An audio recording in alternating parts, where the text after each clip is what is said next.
Olá, neste vídeo vou mostrar como ativar o bloqueio para crianças no seu DREAME X30 Ultra.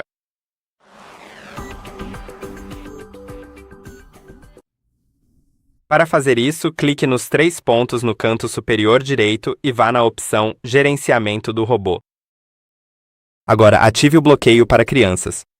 Agora, o bloqueio foi ativado, o que significa que você não pode apertar os botões, eles não funcionarão. A menos que, quero dizer, eles funcionam em um cenário.